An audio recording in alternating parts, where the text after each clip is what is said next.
Empu Lembu Nala atau Laksamana Nala adalah Panglima Angkatan Laut Majapahit yang menjabat sejak Majapahit di bawah kekuasaan Tribhuwana Tunggadewi hingga Hayam Wuruk. Panglima perang disebut sebagai Rakrian Tumenggung. Kala itu Mahapatih Gajah Mada menyadari bahwa untuk menyatukan pulau-pulau di Nusantara tidak bisa dilakukan melalui jalur darat, akan tetapi harus dilakukan melalui ekspedisi maritim. Majapahit sudah memiliki angkatan laut dengan kapal perang bekas tentara Mongol yang dikirim oleh Kubilai Khan untuk menaklukkan Jawa pada saat pemerintahan Kertanegara. Namun, angkatan laut yang dimiliki saat itu masih lemah. Oleh karena itu, ia meminta bantuan dari Laksamana Nala untuk memperkuat angkatan laut Majapahit, yakni perbaikan kualitas kapal perang Majapahit. Ia diangkat secara resmi oleh Raja Putri Tribhuwana Tunggadewi sebagai Panglima Angkatan Laut Majapahit. Laksamana Nala lalu banyak menghabiskan waktunya di pangkalan militer Angkatan Laut, yaitu di Pelabuhan Ujung Galuh yang kini bernama Pelabuhan Tanjung Perak, Surabaya. Sebagai seorang yang lahir dan dibesarkan di pesisir, dunia kemaritiman bukanlah suatu hal yang asing bagi Empu Nala. Ia mempelajari konstruksi kapal perang peninggalan tentara Mongol. Diketahui terdapat berbagai kelemahan dari kapal perang tersebut. Misalnya, bentuk badan kapal yang gemuk sehingga mempersulit sistem navigasi kapal. Empu Nala merancang bentuk kapal yang ideal bagi Angkatan Laut Majapahit. Badan kapal rancangannya dibuat lebih ramping, namun kapasitasnya 4 kali lebih besar daripada kapal sebelumnya. Kapal ini bahkan mampu menampung ratusan prajurit, bekal selama setahun, dan puluhan ribu kuda.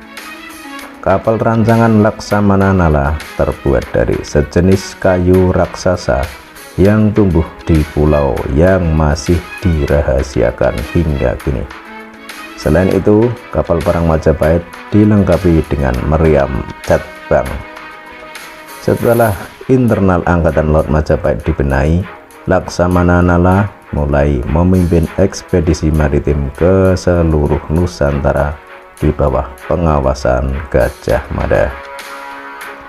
Pada tahun 1339 hingga 1341, Angkatan Laut yang dipimpin oleh Laksamana Nala berhasil menundukkan seluruh Nusantara bagian barat yang dimulai dari Kerajaan Samudra Pasai ke seluruh Pulau Sumatera, Semenanjung Melayu, dan berakhir di Kalimantan. Ekspedisi Majapahit ke tanah Samudra Pasai merupakan ekspedisi terbesar selama Majapahit berdiri dengan mengikut sertakan 400 kapal, yang mana satu kapal dapat menampung 200 hingga 1000 orang. Pada tahun 1343 bersama Mahapatih Gajah Mada, Laksamana Nala mampu menaklukkan Nusantara Timur yang dimulai dari Bali, Lombok, Sumbawa, Seram, Sulawesi, dan berakhir di Dompo. Angkatan Laut Majapahit ini di bawah komando Laksamana Nala merupakan angkatan laut terbesar dan terkuat di dataran Asia Tenggara. Kekuatan kurang lebih 40.000 tentara menjadikan Majapahit sebagai sebuah negara adikuasa yang disegani di kawasan Asia Tenggara, bahkan hingga Kekaisaran Cina. Empu Nala menempatkan gugus kapal perang berjumlah beberapa puluh untuk menjaga 5 titik penting perairan Nusantara. Armada gugus pertama bertugas di sebelah barat Pulau Sumatera sebagai gugus kapal perang penjaga Samudra Hindia di bawah pimpinan Laksamana yang berasal dari Jawa Tengah. Armada gugus kedua kapal perang penjaga Laut Kidul atau sebelah selatan Pulau Jawa di bawah pimpinan seorang Laksamana dari Bali.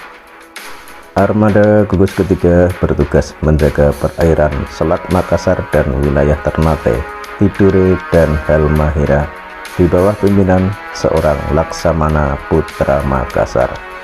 Armada gugus keempat menjaga Selat Malaka dan Kepulauan Natuna di bawah pimpinan seorang Laksamana dari Jawa Barat.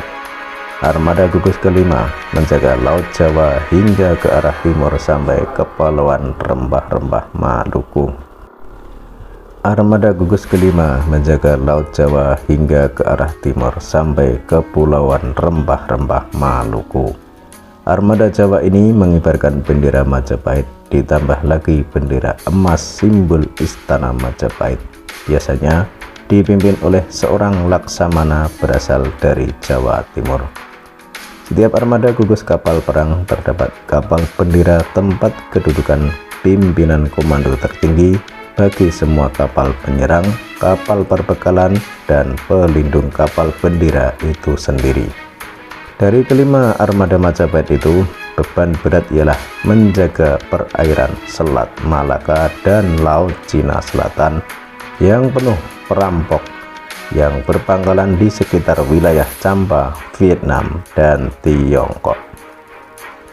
Armada keempat yang menjaga Selat Malaka itu biasanya dibantu oleh armada pertama penjaga Samudra Hindia jika perombak melarikan diri ke barat laut menyusuri Selat Malaka. Armada Laut Selatan biasanya membantu armada Jawa dalam menjaga keamanan kapal-kapal dagang pembawa rempah-rempah yang melalui Selat Sunda yang lebih aman menuju India dan Timur Tengah. Tugas lain armada Laut Kidul adalah menjaga Selat Bali dan perairan selatan Nusa Tenggara. Bahkan di sebelah selatan Pulau Bali terdapat galangan kapal-kapal Majapahit yang cukup besar. Armada ketiga bertugas menjaga kapal penyusup dari wilayah Mindanao, Filipina, sekaligus menjaga Kepulauan Rembah-Rembah Maluku jika kekuatan armada Jawa sedang dipusatkan di perairan Jawa untuk mengawal Sang Prabu Hayam Wuruk berajang sana ke wilayah pesisir timur Pulau Jawa. Armada Jawa merupakan kekuatan terbesar armada gugus kapal perang Majapahit karena tugasnya paling berat menjaga pusat kerajaan Istana Majapahit sekaligus menguasai jalur laut menuju Kepulauan Rembah-Rembah Maluku yang dikuasai langsung oleh pemerintah pusat Majapahit. Semua jenis kapal perang Majapahit mulai dari kapal perbekalan hingga kapal bendera adalah kreasi jenius dari Empu Nala yang sekaligus seorang laksamana laut yang handal. Empu Nala menciptakan kapal-kapal dari sejenis kayu raksasa yang hanya tumbuh di sebuah pulau yang dirahasiakan. Pohon raksasa yang cocok untuk dibuat kapal itulah yang membuat kapal-kapal Majapahit cukup besar ukurannya di masa itu. Setelah Gajah Mada dan Empu Nala wafat, maka kekuatan Majapahit berangsur-angsur lemah, apalagi tatkala terjadi perang Paregreg, kapal-kapal Majapahit saling serang satu sama lain, sehingga terjadi kehancuran bagi seluruh armada. Sekian kisah kali ini, semoga bermanfaat dan salam Nusantara.